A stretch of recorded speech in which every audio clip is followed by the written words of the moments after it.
it from two approaches here.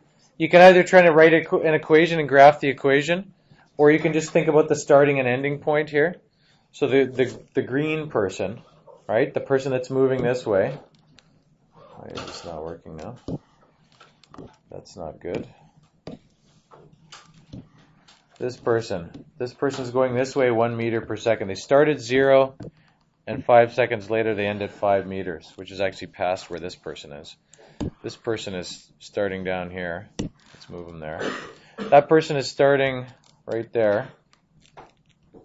Having no problems with this. Don't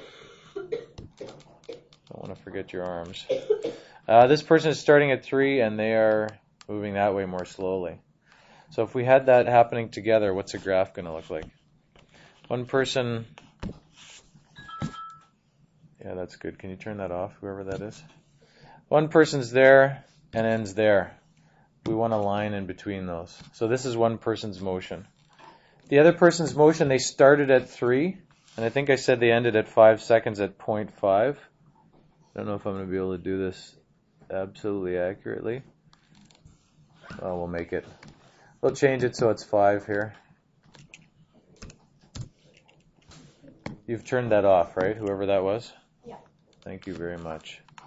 You know it shouldn't be on. I don't want to have to make you write out the school electronic device protocol. That's what I make grade 8s do. Anyways, that's a graph of each of them. Now, really, should we be graphing this negative part of the graph here on the left side? I know when some of you do these things on the calculator, you'd show it like that. Would this be the best way to show the graph, showing all 4 quadrants here? Which part of this is actually applicable to this situation?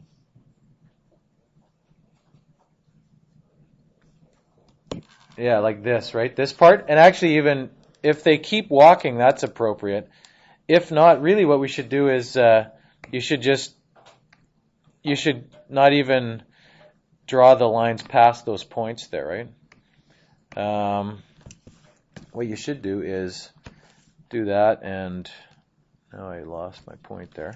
What you should do is probably just draw segments, right, and say it starts there and ends there, and this person starts there and ends there. Really, that's all that is applicable in this situation, but what's the significance of this point here? What does that point represent? In this situation, what would that represent? Remember, it's low tech here, so I can't make both people move at once. But what would that represent? That point, that crossing point, what does it represent here?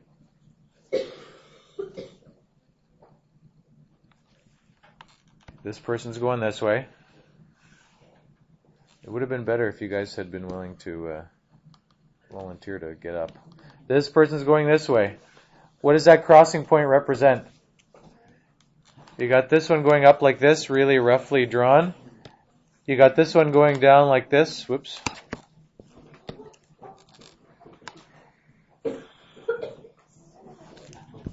Guys, this point right here, what does this represent?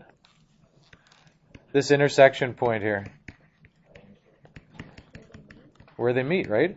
Where they meet, there's only one place. If the two people are walking towards each other like that, there's one place where they're at the same distance at the same time.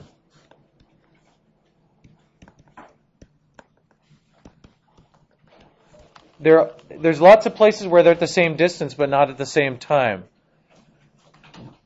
Right? There's a time when each of them are at 2.5 here, right? There's a time when each of them are at 1. But there's only one place where they're at the same distance at the same time. At 2 seconds, they're at 2 meters. All right? At 2 seconds, they're at 2 meters. Now, I think I put this, mine slid over to the next page here, but at 2 seconds, they're both at 2 meters. There's only one place. The solution to this is 2, 2. You're going to use the solution to answer some kind of a problem or solve a problem or find a... Hi.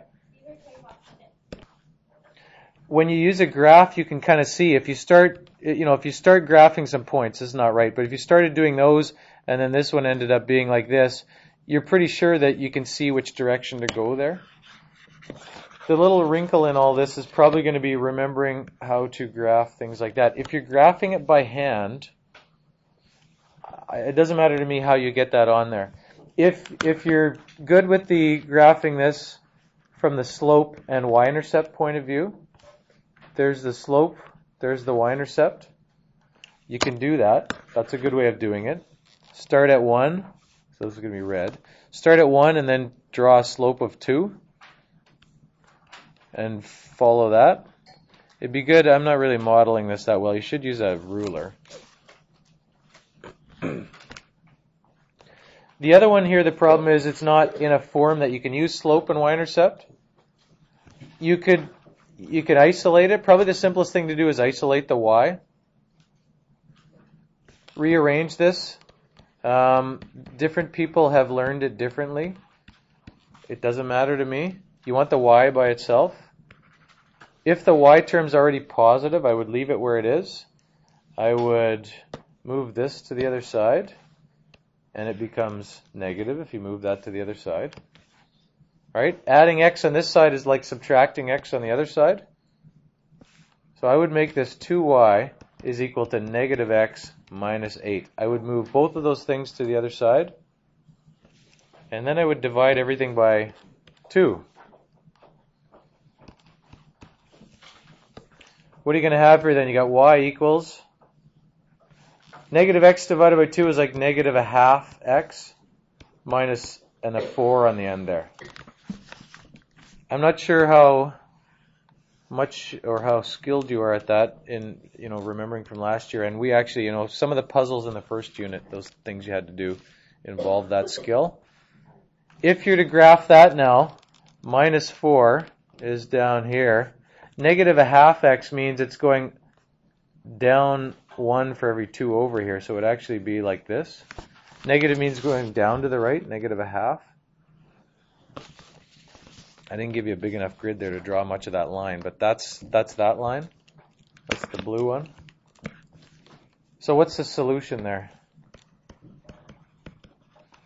You have to say what the solution is. If it says to solve it, here's the solution. Right, that point right there.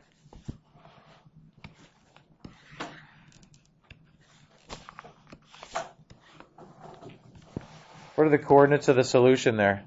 Negative 2, negative 3. Remember, you could check that that works by putting in the numbers.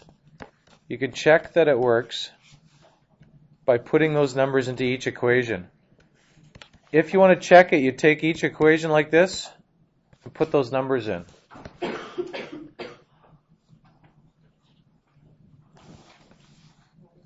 Negative 2, negative 3, if you put negative 3 in for y and negative 2 in for x, and you work the rest out here, just make sure it works.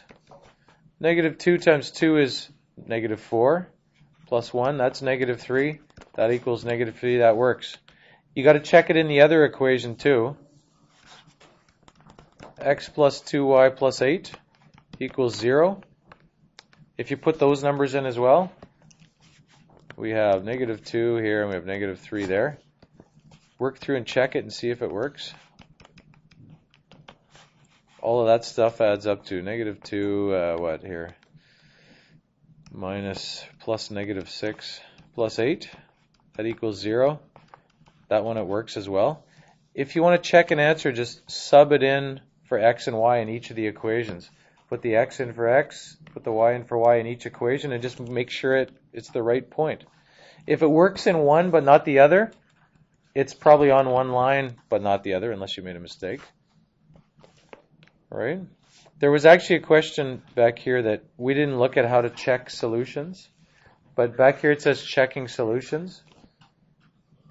If you're checking if something's a solution, you sub it in. I'm not going to do these two examples for you, but you just sub in for x and y the way I just did over there.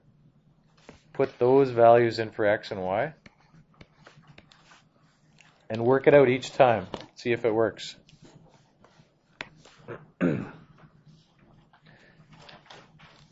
Can you work on, before we look at this applied problem here.